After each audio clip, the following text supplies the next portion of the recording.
Eggs are one of the most common foods parents worry about when starting solids. Should you wait because of the allergy risk, or give them early to prevent it? And how on earth do you serve them safely to a baby? Well, stay tuned, because today we're going to clear up the confusion around introducing eggs to your little one.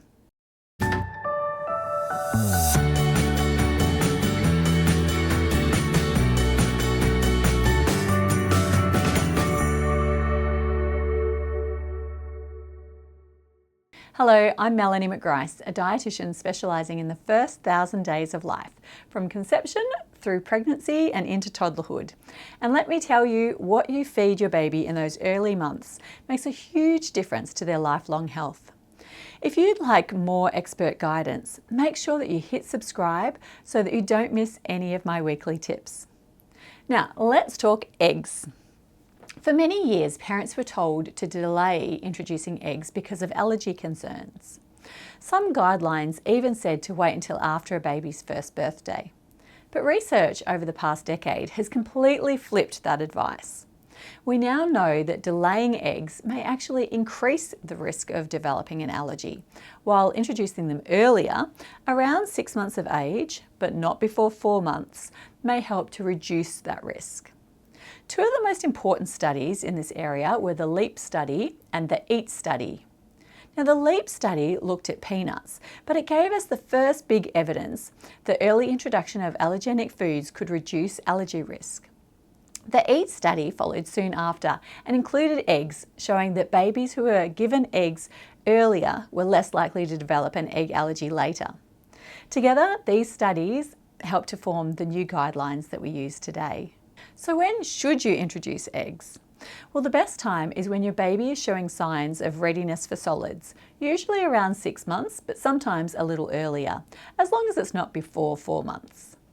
Signs of readiness include sitting with some support, showing interest in food, and being able to swallow purees rather than just pushing them out with their tongue. Once your baby is ready, eggs can be included just like any other first food.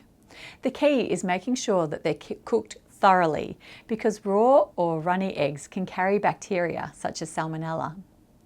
Now, scrambled eggs that are cooked all the way through, hard-boiled eggs mashed with a little breast milk or formula, or a plain omelette cut into soft strips are all excellent starting points.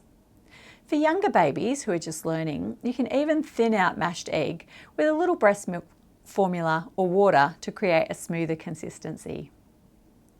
Now, if you've learnt something new, don't forget to give this video a quick thumbs up, because it helps to support the channel and tells me that you'd like more content on starting solids. Now, you might be wondering whether to start with just the yolk or just the white.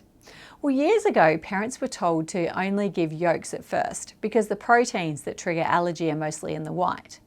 But we now know that both the white and the yolk contain potential allergens.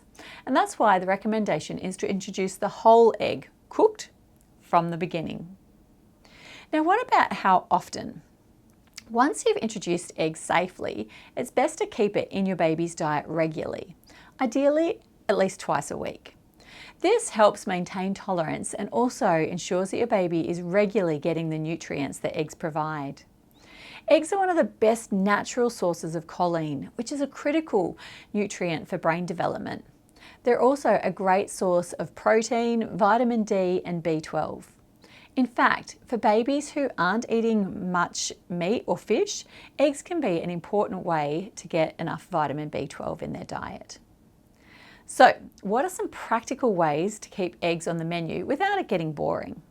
Well, one of my favourite ideas is to make little vegetable and egg muffins. Just whisk egg with finely grated carrot or zucchini, bake until firm and cut it into baby-sized pieces. You can also stir mashed hard-boiled egg into avocado for a creamy spread on toast fingers, or add scrambled egg into soft rice porridge for a nourishing meal. And as your baby gets older, thin omelette strips or even pancakes made with eggs can be easy finger foods. Now, what about if you have a family history of allergies? Well, this is a really common question, and it can make parents feel nervous about introducing egg.